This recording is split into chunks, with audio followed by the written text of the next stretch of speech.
it's Julesy, and I am back with... Damn it, Wesley. My hair look a little crazy because I had it pin curled down for 2 days and then take the things out. And it's morning time, but we drank it. Cheers! Clink, clink, clink. Oh, it's not Pop Star, but cheers to you host too. Alright, so nobody requested this, but per our last review, you suggested that we review... What? More horror movies, specifically black ones. And in my defense, you need to stop going so hard on Jordan Peele because this movie proves... Okay, wait, we gotta tell them we review it first of all before we even get into it. It proves that it's hard to make a masterpiece, my nigga. Who made this film? Alright, so nobody requested this, but Wesley did suggest that we do more black horror film reviews. So we have 2 reviews coming up. But first we're starting with the movie Ma, featuring Octavia Spencer. Who I believe just likes picking the last mama on the couch roles. And I just don't understand because she's a good actress, so why hasn't she elevated herself and at this point after winning an Oscar? So and the same with that Viola Davis, and then like okay, she's really pigeonholed herself, and I don't understand. I don't think so much as that she's pigeonholed herself. Hollywood still works off of nepotism. So the same guy that directed The Help directed this movie, which is why Octavia Spencer and the white lady who ate the shit pie were in the movie. They did it as like a favor to him. Oh. Yeah. So. All right. So my overall, I'm sorry. Background. We drink it, so I gotta eat, and it is the morning times. All right. I saw the movie last night simply for this review. Had we not reviewed it, I probably would have waited until it came on like TV. And I legit feel like if this had been like a Netflix, I would have enjoyed it way more. Right. Like if this was a Netflix, sit on my couch. Some Bird Box shit. Yes. It would have done great. It was better than Bird Box. Was it the same as Bird Box? Just about. Just about, like, Bird Box made sense. I don't know what the fuck I watched with Ma. I really don't know what the movie was. With Bird Box, I knew it was a horror, and it had the horror tropes. Was it a horror film? I mean, yeah. Yeah, okay, Bird Box was a horror film. Ma, I can't call it a psychological thriller. Because it was billed as a horror film, and I hate horror films. I'm not a suspense person, and I didn't feel like there was any sort of like, ew, until like the last 10 minutes of the movie. You know, like there was a lot of build up. But I didn't, okay, now having seen Ma, Us is way better than Ma. But that's like a real low barometer. Like it's a real low. I think Ma just has a lot of potential. The storyline had a lot of room to go way further. Like if in the theme of how you said that horror should be ridiculous. Yeah. That movie could have been peak ridiculous. It had up to, okay, so for those that haven't seen it, right, we're gonna watch it for you right now. If you wonder what Ma's about, it's the story. Matter of fact, the moral of the story is if you go to a white middle school, you have a lot of white friends, just say no to giving blowjobs in the closet. All of this was started because a girl was more or less sexually assaulted in a closet by a bunch of white people, and she took out this... And then stayed in the town her entire life. Yeah, she never left. So she decides to take out her aggression against these people. She decides to take it out on the children, sort of. I'm not gonna ask about, because I have questions about semantics, right? The logic behind all this. But you know, in the name of like, you know, to read fiction is a suspension of disbelief, right? So like, I'm suspending my disbelief that a black woman stays in a small town for her life, works as a veterinarian, ain't making shit. Apparently has no family there. No. And then like stays in the same town the rest of her peers stay in the same town as, and nobody seems to know what each other is up to at all in this small town. It's not a big town at all. It's not.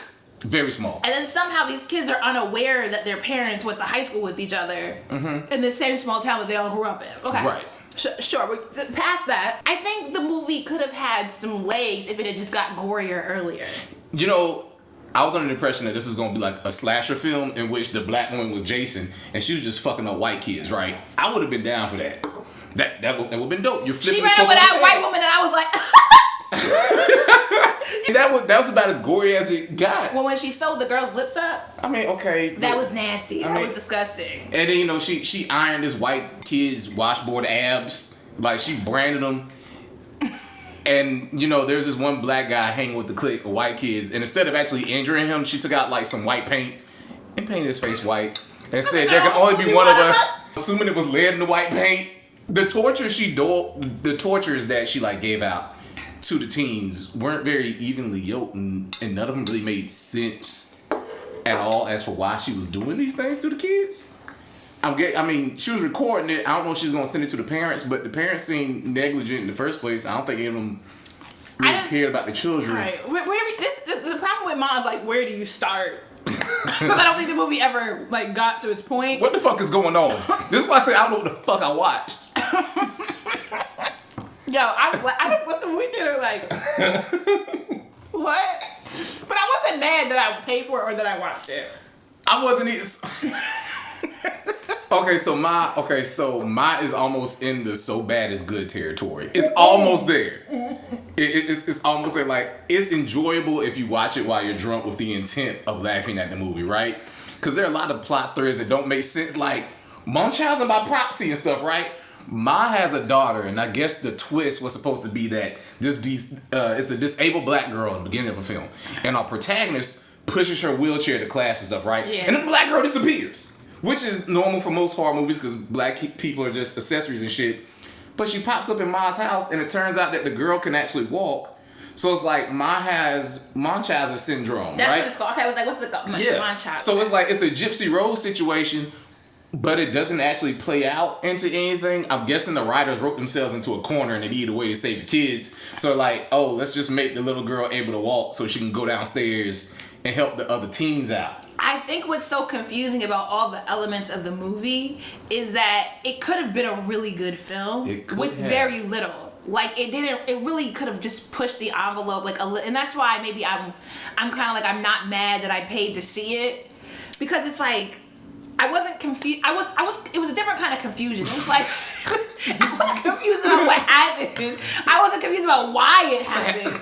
I was confused about like, well, why didn't we just get to that sooner? Like, well, why didn't what we the fuck is this? It? Like, if you're gonna do it, bitch, do it. Like in the end of the movie, she has kidnapped her crush. And she has and you still crushing after the white boy that sexually assaulted you. Okay, so so it's a lot of weird moments, right? So when Ma was a teen, she was in love with this white dude, right? And he plays her, and he ends up giving his friend head in the closet. But she still has a crush on him as an adult and stuff, right? So she kidnaps this nigga and gives him a blood transfusion, except it's dog blood being replaced with his blood.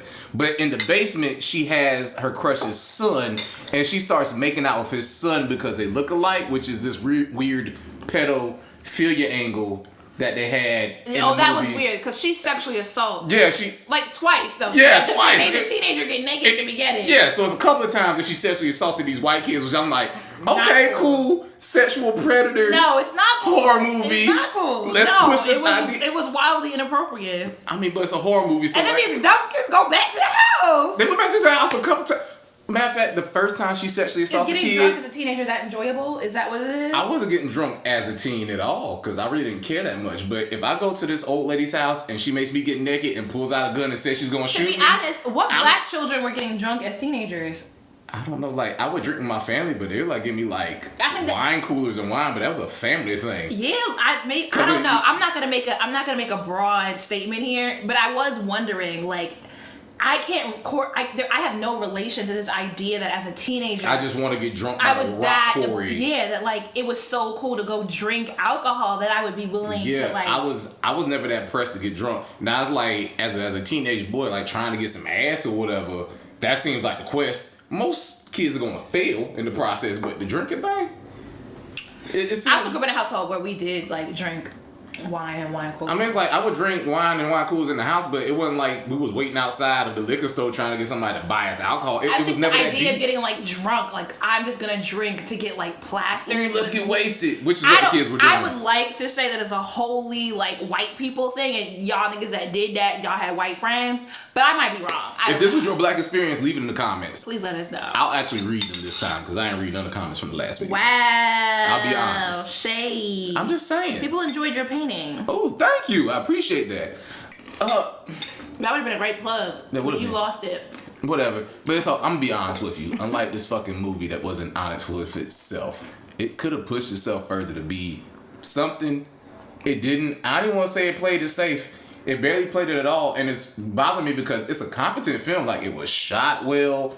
Octavia Spencer, like, the acting was like... Wait. Good acting. Ginny's wig. The black daughter's wig. Octavia Butler Spencer. Wait. Okay, Octavia Spencer, right? Sis had she had all like the 1990s. Yo, that shit was bumped so hard in the front. Looking like her name Katrina. Remember like the half French roll? When the half French roll with the down and the bang was in. I just always felt like girls named Katrina always had that hairstyle. It's so weird. She was giving me hard Katrina teeth. Some country shit, yo. Right? Cool, but it was forgivable because it worked for her character. Right. Her daughter, however, and there is a scene where Octavia explicitly says to her daughter, your hair is getting too long. And it's like, bitch, the lace is right here. It's right there. The lace. They didn't even try. That wig was sitting so motherfucking high, but I thought it was... I was under the impression that maybe like... It was like some Gypsy Rose shit, and she had shaved her daughter's hair, and she just gave her a bad wig to put on, right? But then it says we need to cut your hair. They didn't think that all the way through. They didn't. The whites. Okay. I still feel like we're trying to get to like a general consensus of the film. I think the general consensus is that like the film has a lot of potential and it just goes nowhere. And it felt like it was almost like scared of itself. And I think in this climate, I think it would have actually been okay to kind of push the fun push the line and find humor in this idea of, being black and white spaces. Yeah. And the violence that incurs and then wanting to push that violence back, And it just kind of, it walks the line so much that you're just like, this doesn't make any sense. Yeah. I think a cool angle for the film would have been a situation in which Ma inflicted upon the teens the same things that was inflicted upon her, because basically she's just trying to be cool for the first time in her life, right? Which kind of weird, kind of creepy, but had it been a situation where she was getting the kids to go to the basement and she was forcing the kids to have sexual relations with each other or harass each other, or she was like manipulating them to be awful people towards each other. So it's sort of like a Saw situation, except it's not murder. They're just ruining each other's social lives by like her hands. That would have been a cool angle for like a horror movie. Like a mean girl, like a horror mean girl. Yeah, like a horror she's manipulating the social hierarchy. Yeah, of these high schools and stuff, right? And they don't really see it until the end where their lives are destroyed and then things pop off and parents get what's that involved. Ryan Felipe film? Cruel Intentions.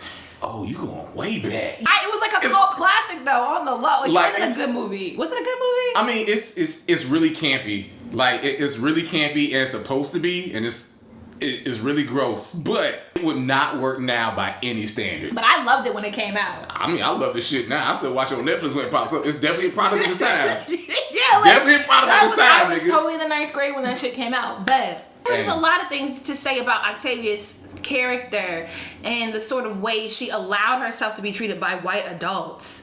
Yeah. And then drags out getting to the point with the revenge. With the wrong, like she'll never go after revenge with the veterinarian. What? I mean, and what was the actress that played? That's another thing. There was very competent actors in this film. Even even the kids. So I will say this: the casting, the teenagers look like teenagers. The kids look like they were like around 16 to 18 years old. Which I think the film was casted well. It was casted well. It just doesn't make sense. It's a comedy, and it's not dark. It is a dark comedy. It's for like 5 minutes. It has dark humor. That's the only way I can categorize. It's not a horror movie.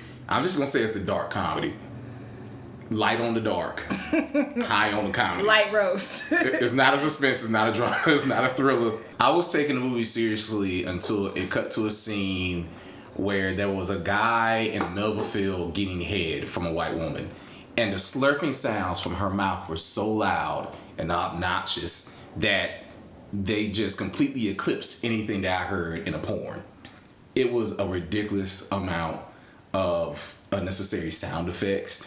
The girl's character is she just gives head. Her name is Portia. That's her only character trait. Okay, yeah, but she was from the high school. Yeah, she was from the high school. So she was the blonde girl from Octavia's childhood, but she's either drunk or giving head. Yeah, she taught like when they were in high school. She taught Octavia's character how to give head. So her only character trait is giving head. My whole thought She's introduced to us. Why are black people raising their children in such white spaces and then like not? telling them no fucking covering them, like not protecting them. Like, what is happening here? Like, you know, like what okay, but it's the film, and I guess for the mechanics of film, this was a setup. But I had you know, I'm always gonna have semantics like questions, and I just have to let it go. The story that I wanted to see, or a cool story, have you ever seen, of course you haven't seen, but Stephen King has this book called Carrie, and it's a movie that's been remade. The original 70s version is dope. It's about a girl in high school who gets her period, and her mom is like super Christian, and she's like telling her, oh my God, you're a whore, you got a period, yada, this and that. And the girl ends up going to prom, but it's all a joke, and they drop piss blood on her, and it turns out the girl is like telekinetic, so she ends up burning everybody alive at this fucking prom and stuff, right? So it's the ultimate revenge fantasy. Like a classic, like everyone loves this Yeah, film. I mean, it's a classic. I mean, you probably like it. It's right. I would like to have seen the film maybe when Ma goes through this traumatic experience and she just starts knocking niggas off like a child murderer and shit. Like, you know, get Marseille Martin to play a teenager who's in high school and she's just knocking off all the white kids at the top of the social hierarchy in high school, right? I would pay to see that shit. I think there's just so many ways that the base of this film could have gone, and that it goes literally nowhere. It's like, y'all whack as fuck for this. What the fuck did y'all I watch? Y'all had all this money, all this acting power. Y'all could have done it, and you did nothing with it. Mm-mm. And that's pretty much where we end up with Bob. Why did I drink my whole glass? And what's happening? I'm babysitting. So. It's hard, but I was eating too, so I made. I have no idea what that means, but okay. I was eating food. So you drank faster because you was missing your champagne with potato salad? Yeah, don't hate on Juicy my made potato salad, y'all. Oh. She too can see you potato salad. She'll put it in a box, wrap it up tight. It might be spoiled when it gets to you, but you can have some What's juicy all the potato seasoning salad. from my potato salad? She don't put no raisins in it too, allegedly. Not put onions and celery and boiled egg. If you eat potato salad, put it in the comments, y'all. I may or may not read these things. I just want to know what you're going to say. I hate cooking, but a bitch is capable. Wow. Thank you. I love cooking. Well, it's so easy. It's great. I have a whole kitchen. You are more than welcome to come. I'm going to be on my uncle shit this summer. I'm going to be out here with a rag on one shoulder and some grilling shoes on. I've been meaning to do a Smoking video grills. about how much I love the term auntie, and then that shit popped off on Twitter about like... I'm having an auntie and uncle party this summer. I'm damn. I'm giving auntie teas all day, every day, and I fucks with it. All right, thanks for watching. I hope you guys commented along. If you saw Ma, let us know your thoughts. What movie is it? What kind of movie is What kind of movie is this shit? Because we still don't know what the fuck we watched. And if there is a black horror film that you would like us to review and torture me and forcing me to watch, because I'm not a horror film fan at all. He's probably already seen it. Let us know in the comments down below. Tell her to review The Perfection. It's on Netflix right now. We can just do that next week after Do-Rag. Okay. Come see Do-Rag Fest. Yeah, come to Do-Rag This will be Fest. up before Saturday. Mm-hmm. So you want to plug your own event, bro? If you're going to be in the city of Charlotte, North Carolina this Saturday, June 15th for the Juneteenth Festival, a.k.a. Do-Rag Fest, go ahead, pull up. Just know that you do have to wear a do-rag. You do have to be saucy. It's a ticketed event. Don't they have to buy a ticket? I mean, yeah, you got to buy a ticket, but you know, whatever. Just, you know, you can pull up. You can pay at the door when you get there, because I know you niggas. Cash App a hoe. That's how you're going to do it anyway. But yeah, come be black with us in the Queen City. I'll be there with my do-rag on. Deuces!